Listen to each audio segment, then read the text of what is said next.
Hello students, let's start the first chapter of class 11, The Portrait of a Lady. This is a story which is written by Khushwant Singh, and this story there's a very beautiful bond between Khushwant Singh and his grandmother. उन्होंने बताया कि उनका relationship कैसा था, initially कैसा था, last में कैसा हो गया, कैसे वो पहले एक साथ रहते थे और बाद में कैसे उनके बीच में डिस्टेंस आ गया और लास्टली कैसे उनकी दादी इस दुनिया से हमेशा के लिए चली गई. तो we all will be studying everything entire bond of theirs through this story which I have summarized.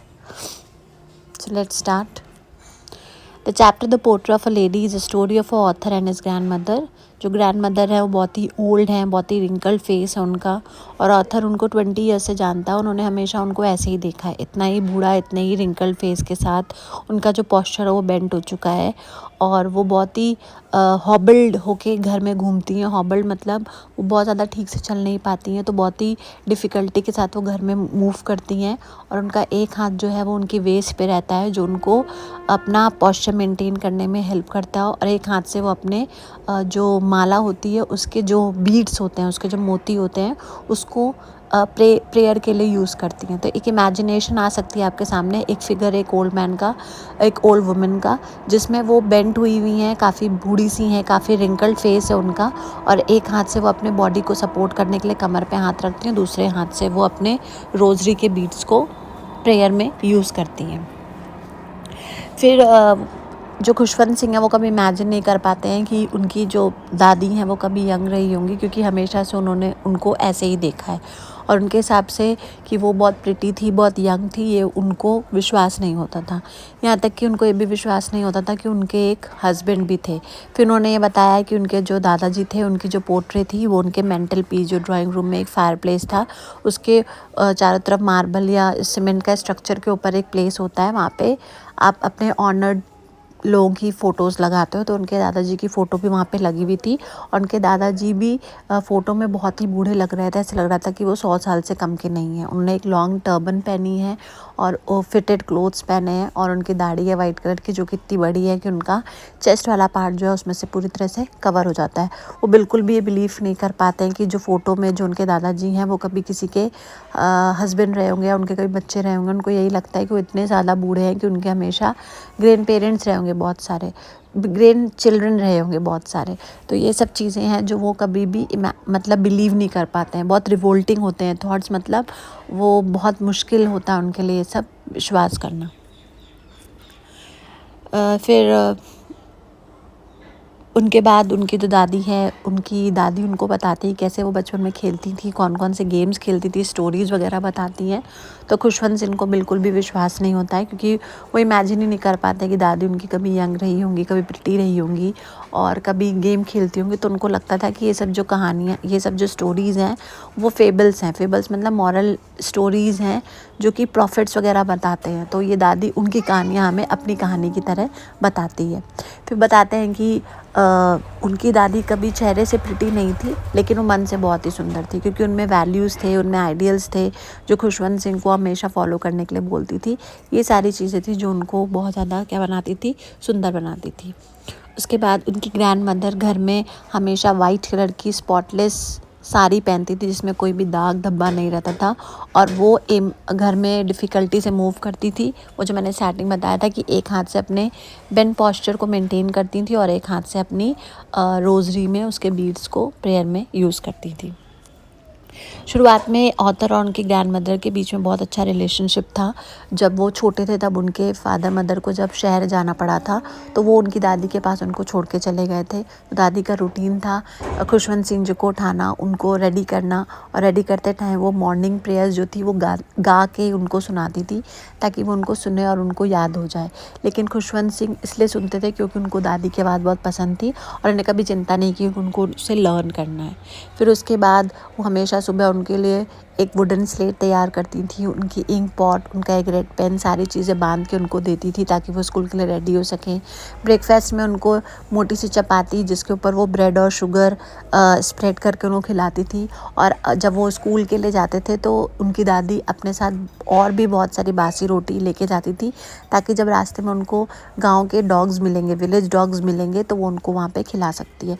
तो ये भी एक उनके ऐड ऑन पॉइंट है कि ह्यूमैनिटी के साथ तो उनका एक कनेक्शन अच्छा सा था ही, एनिमल्स की तरफ भी उनका एक अलग कनेक्शन था जो कि इस एग्जाम्पल से बहुत अच्छे से जस्टिफाई हो जाता है। फिर उनका रूटीन था टेंपल जाना, और वो बहुत ज़्यादा, एक टेंपल था जो कि स्कूल के एकदम पास था तो उसको विज़िट करती थी। वो बहुत सारे स्क्रिप्चर्स वगैरह पढ़ती थी। The author along with other children sat on the veranda singing alphabets and morning prayers. दोनों को बहुत अच्छा लगता था, दोनों साथ में घर आते थे और स्ट्रे डॉग्स जितने भी उनके साथ उनके आसपास उनको दिखते थे वो सबको क्या करती थी, रोटी बांटते हुए अपने घर की तरफ आ जाती थी। फिर बहुत जल्दी पेरेंट्स जो थे ऑथर के, वो जो सिटी में सेटल हुए थे, उन्होंने उन दोनों को अपने साथ ही सिटी में बुला लिया। तो अब दादी और खुशवंत सिंह गांव छोड़ के सिटी की तरफ आ गए थे, और जैसे ही वो सिटी में आते हैं तो जो दादी और खुशवंत सिंह का रिलेशन था वो थोड़ा सा यहाँ पे टर्निंग पॉइंट आ जाता है। अब उनके बीच में जो बॉन्ड था, एक क्लोजनेस थी, जो एक फ्रेंड की तरह वो लोग थे, अब थोड़ा थोड़ा उनके रिलेशन में क्या होने लगेगा, डिस्टेंस आने लगेगा। उनके पास एक ही रूम था, अभी वो लोग रूम शेयर कर रहे थे, लेकिन फिर भी उनका बॉन्ड जो था वो थोड़ा थोड़ा अपार्ट हो रहा था। वो अब इंग्लिश मीडियम स्कूल में जाने लगे थे उनके पास। अब वो उनके साथ उनको स्कूल ड्रॉप करने नहीं जाती थी, और अब रास्ते में उनको डॉग्स नहीं मिलते थे जिनको वो स्टेल चपातीस दे सकें। तो ये सब चीज़ें थी जो बहुत मिस करती थी, और अब वो थोड़ा थोड़ा उनसे क्या होने लगी थी, डिस्टेंस होने लगी थी। फिर वो दिन भर में जितनी भी चीज़ें अपने स्कूल में सीखते थे, जितने भी मॉडर्न टेक्निक्स, जितनी भी साइंटिफिक थ्योरीज़ वगैरह सुनते थे, सीखते थे, वो घर आके अपनी दादी से शेयर करते थे। लेकिन उनकी दादी को कुछ भी समझ में नहीं आता था क्योंकि वो उनकी लैंग्वेज ही समझ नहीं पाती थी, क्योंकि अब वो इंग्लिश मीडियम में पढ़ते थे। और उनको इस बात का बहुत रिग्रेट रहता था कि मैं अब खुशवंत सिंह की हेल्प नहीं कर पाती हूँ जैसे वो शुरुआत में करती थी। उनको नया सिलेबस एकदम समझ में नहीं आता था, और उनको ये चीज़ बिल्कुल भी अच्छी नहीं लगती थी कि जितना भी सिलेबस है उसके उनमें कहीं भी गॉड या स्पिरिचुअल चीज़ों का कोई भी मेंशन नहीं होता था। उनको लगता था कि ये जो नया सिलेबस है इसमें भगवान के बारे में, स्क्रिप्चर्स के बारे में क्यों नहीं पढ़ाते हैं। तो ये जो था, अब वो एक दूसरे से कम मिलने लगे थे, और अब जो बॉन्ड था वो थोड़ा थोड़ा फेड होने लगे था। फिर जैसे जैसे टाइम बीतता गया, खुशवंत सिंह बड़े होते गए, और एक टाइम ऐसा आया कि उनको यूनिवर्सिटी पढ़ने के लिए दूर जाना पड़ा। फिर अब उनका खुद का एक कमरा हो गया था। अब उनका जो रिलेशनशिप था वो थोड़ा सा और ज़्यादा डिस्टेंस हो गया था, क्योंकि पहले वो थोड़ा बहुत एक दूसरे को देख पाते थे, अब वो भी बंद हो गया था। She stopped talking to everyone and spent her whole day sitting at her spinning wheel, reciting prayers and moving beads of the rosary with one hand. और वो काफ़ी नाराज़ रहती थी अब, और वो नाराज़गी एक्सप्रेस करने के लिए अब किसी से बात नहीं करती थी, और पूरा दिन अपने चेयर पे बैठ के अपनी प्रेयर्स वगैरह, अपने स्क्रिप्चर्स पढ़ने में ही पूरा टाइम स्पेंड कर देती थी। She loved feeding sparrows in the veranda at dawn. जब शाम होती थी तो वो अपने वेरांडा में स्पैरोज आती थी, उनको खिलाने का काम जो था वो उनको बहुत पसंद था। Breaking bread into pieces and feeding it to the birds was a daily routine. जो बर्ड्स थी वो भी दादी से काफ़ी अटैच थे। कभी बर्ड जो थे वो उनके लैप पे बैठ जाते थे, कभी उनके हेड पे, और कभी कभी उनके शोल्डर्स पे, क्योंकि उनको एनिमल से हमेशा से बहुत प्यार था। पहले डॉग्स के लिए वो रोटी लेके जाती थी, और अब सिटी आने के बाद वो स्पैरो को फीड करती हैं ब्रेड के पीसेस, क्रम्स जो होते हैं। तो अब जो बर्ड्स हैं उनसे उनका कनेक्शन बन गया था। बर्ड्स उनको पहचानती थी, जब भी वो आती थी तो उनके लैप पे बैठना, उनके शोल्डर से बैठना, उनके हेड पे बैठना, तो एक तरह से एफिनिटी हो गई थी दोनों के बीच में। बहुत जल्दी ऑथर को अब्रॉड जाना पड़ा अपने पढ़ाई के लिए, और वो रेलवे स्टेशन आती है उनको छोड़ने के लिए। वो बिल्कुल भी सेंटिमेंटल नहीं होती है, वो अपनी प्रेयर्स लगातार बोलती रहती हैं, और उनका जो माइंड था वो पूरी तरह से प्रेयर्स में खोया रहता था, और बस वो उनको प्यार करती है उनके माथे पे।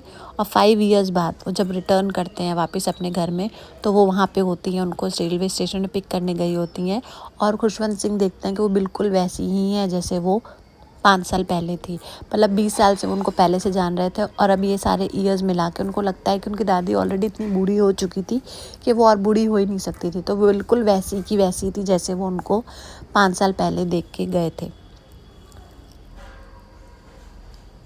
फिर वो उसको गले लगाती हैं और लेकिन कुछ भी बोलती नहीं है। She still use to feed her sparrows. अभी भी उनका रूटीन वर्क था कि वो स्पैरोज़ को हमेशा फीड करती थी। एक दिन उन्होंने अपनी प्रेयर्स नहीं बोली और इंस्टेंट उन्होंने क्या किया, मोहल्ले की जितनी औरतें थी, नेबरहुड की थी, उनको इकट्ठा किया, एक ड्रम लिया और उन्होंने गाना गाना शुरू कर दिया। जो वॉरियर्स थे उनके रिटर्न होने की खुशी में उन्होंने खूब अच्छे से गाना गाना शुरू किया।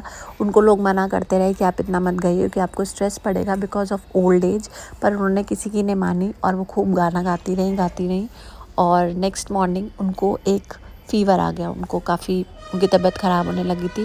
डॉक्टर ने बोला था कि कुछ भी चिंता करने की ज़रूरत नहीं है, उनको एक फ़ीवर था वो जो कि ठीक हो जाएगा। लेकिन दादी माँ को कहीं ना कहीं ये लग रहा था कि अब उनका टाइम आ गया है, अब उनको कोई भी ट्रीटमेंट की ज़रूरत नहीं है। तो उन्होंने कोई भी ट्रीटमेंट लेने से मना कर दिया। उन्होंने बोला कि अब मुझे कोई ट्रीटमेंट की ज़रूरत नहीं है क्योंकि अब मेरा टाइम आ गया है, अब मुझे I have to leave this world and go to heaven. फिर वो अपना टाइम बर्बाद नहीं करती किसी से बात करने में और वो अपने जो लास्ट के कुछ आवर्स होते हैं जैसे उनको महसूस होने लगता है कि वो जाने लगी हैं, वो प्रेयर्स में पास कर देती हैं, अपने बेड पे पड़ी रहती हैं। और अचानक से जब वो प्रेयर अपनी माला जपती रहती हैं, अचानक से माला उनके हाथ से गिर जाती है, जो इंडिकेट करता है कि दादी जो है वो इस दुनिया को छोड़ के चली जाती हैं। उनकी डेड बॉडी बेड पे पड़ी रहती है लाइफलेस और वो फ्यूनरल की तैयारी करते हैं। तो वो देखते हैं कि जहाँ से डेड बॉडी रखी हुई थी क्रेमेशन के वर्क की तैयारी करने के लिए, वहाँ पे पूरे स्पैरोज़ थे, 1000 ऑफ स्पैरोज़ वर देयर और वो बिल्कुल भी चर्पिंग नहीं कर रहे थे, एकदम साइलेंटली वो लोग बैठे हुए थे। ऐसा लग रहा था कि दादी की डेथ का मौन वो भी कर रहे थे, मतलब फैमिली के साथ साथ जो स्पैरोज़ थी वो भी बहुत ज़्यादा दुखी थी और वो भी दादी की डेथ का मौन कर रही थी। उसके बाद फिर जो खुशवंत सिंह की मदर थी, उन्होंने फिर से ब्रेड पीसेस लिए जैसे उनकी दादी उनको खिलाती थी। उन्होंने भी ब्रेड पीसेस स्पैरोज़ को दिए, लेकिन एक भी स्पैरो ने वो नहीं खाया। और जब दादी माँ को वहाँ से ले गए अंतिम संस्कार के लिए, वहाँ से स्पैरोज़ भी सारी की सारी उड़ गई थी। और नेक्स्ट डे फिर जो स्वीपर आता है वो सारे ब्रेड क्रम्स को वहाँ से हटा देता है क्लीन करके।